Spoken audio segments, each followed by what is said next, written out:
we are going to be solving another question on bending stresses in a beam.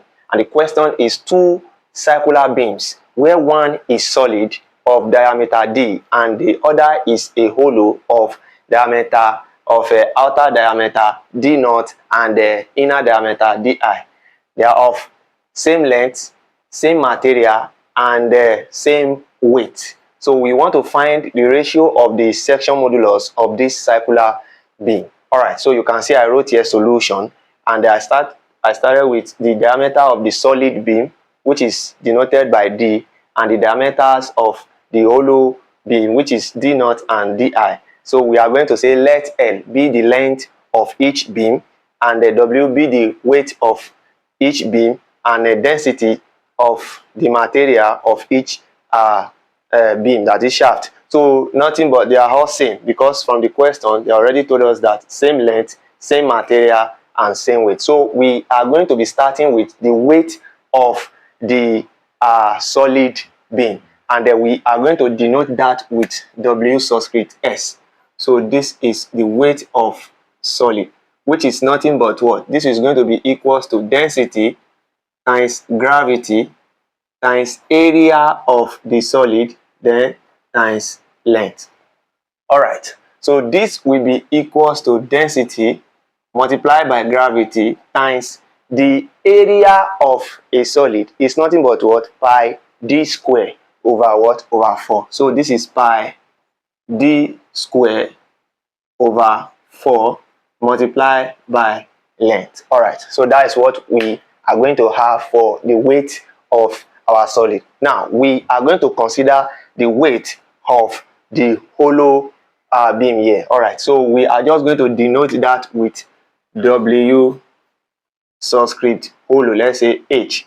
So this is the weight of the hollow beam. So this will be equals to density times gravity times area of the hollow beam, that is area of the hollow section, then times what? Times length. So this will be equals to density times gravity times the area of the hollow beam is going to be what? It's going to be pi all over 4 into what? Into d naught squared minus di squared. So this will be like this, then multiply by L.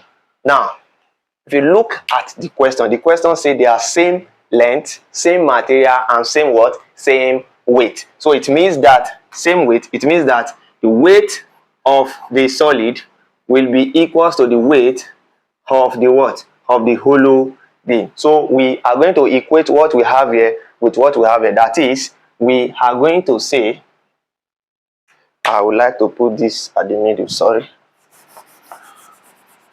Right, so we are going to have weight of solid to be equals to weight of the hollow beam. Alright, so this is going to be what?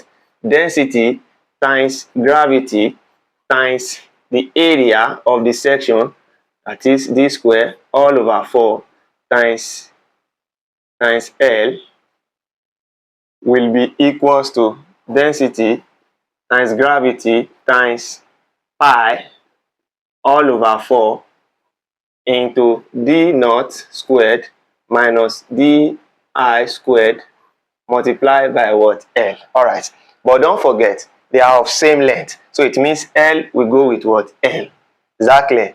Density will go with density, gravity will go with what? Gravity, and pi over 4 will go with what? Pi over 4. So we'll be left with what? We'll be left with d squared to be equals to d naught squared minus di squared. So this is what we are going to have. Alright, so let's call this equation number 1. Alright, so the next thing we are going to consider here is section modulus. So we are going to consider the section modulus of the solid beam. Alright, so we are going to denote that with just Z. So we know that our section modulus is denoted with Z, right? So we are just going to denote this with just Z.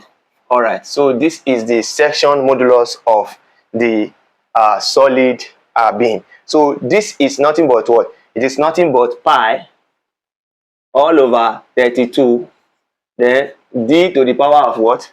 D to the power of 3. All right, and again we are also going to consider the section modulus of the hollow beam. So we are going to denote that with z subscript 1. So let's take this to be equals to, so this is going to be pi all over what? All over 32 d naught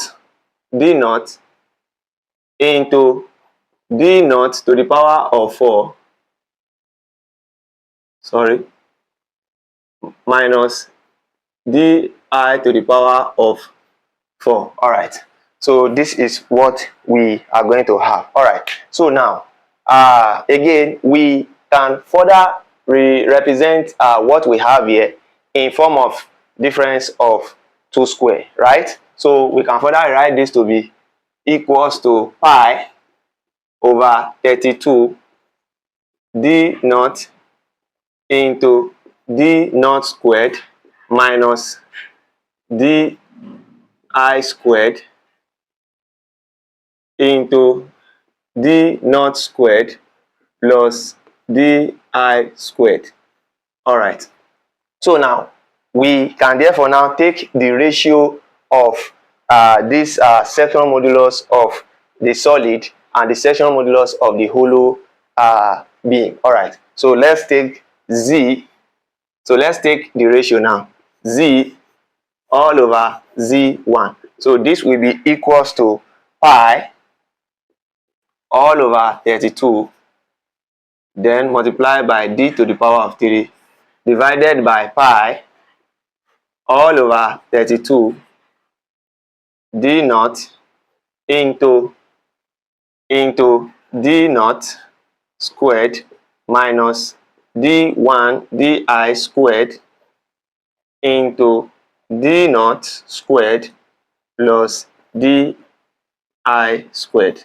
So this is what we are going to have. And if you look at this, pi over 32 we go with pi over 32, and this d naught here will come back to multiply what we have at the numerator. So we can therefore further rewrite this as z all over z1 to be equals to, so this will be equals to d to the power of 3 multiplied by d naught all over what?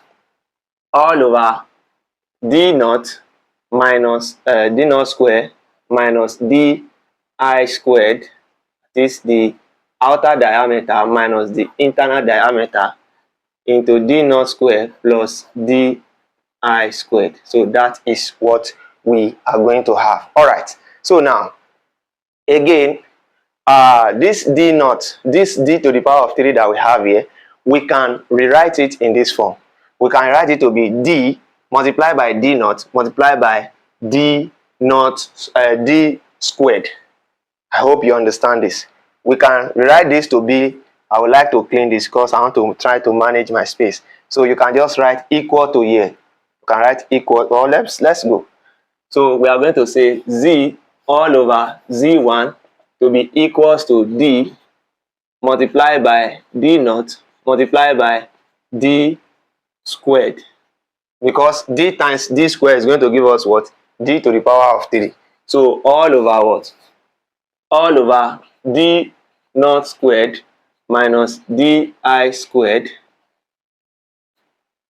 into d naught squared plus di squared. So that is what we are going to have. All right, so now the next thing we are going to do now, from equation 1 we already know that d squared is equals to what? D naught squared minus di squared. So we are going to substitute equation 1 here.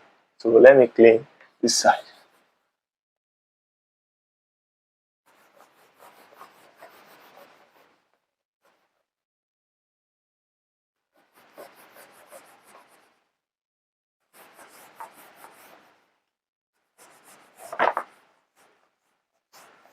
All right, so now from there we are going to have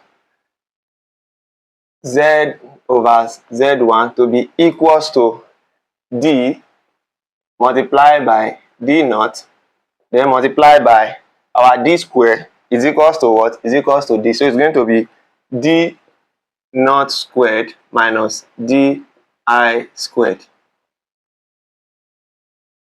So divided by d naught squared minus di squared, then into d naught squared plus di squared. So this will cancel out this, right? So we are going to be left with d multiplied by d naught all over what?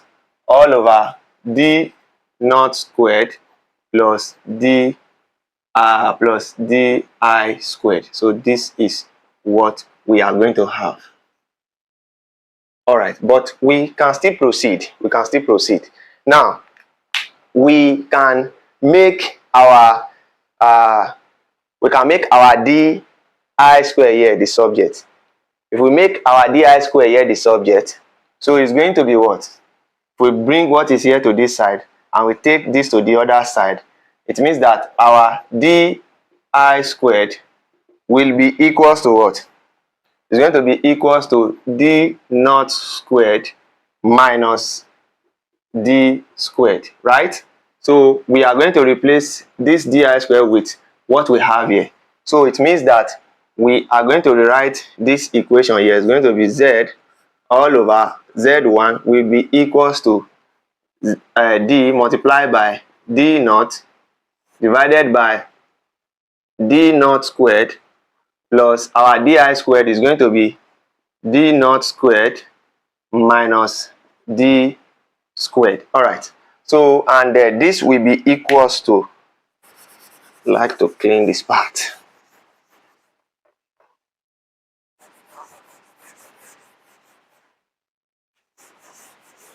All right.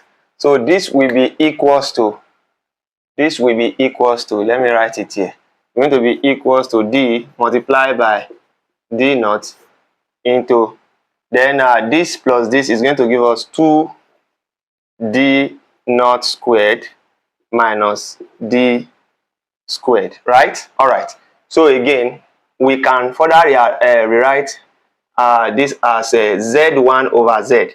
So if we write it like that, we are going to have z1 all over z to be equals to d, that is 2d naught squared minus d squared divided by d multiplied by d naught. All right. So this is what we are going to have. So we can decide to split this. So if we decide to split this, we are going to have this to be what? It's going to be 2d naught squared divided by d naught minus d squared all over d naught. All right. So it shows that one of these will go with one of these. We'll be left with just d naught here. Then d here will go with just d here. So therefore we can further write our answer as z1 all over z to be equals to, so our answer is going to be 2d naught all over what? All over d minus d all over what? All over d naught. So this is going to be this final simplification. So here is how to go about this question. I believe you fully understand this. You can let us know that in the comment section. If this is your first time of coming across our content, kindly click on the notification bell, subscribe, like, and drop your comments. And don't forget to share this content with your friends who might be in need of it. Thanks.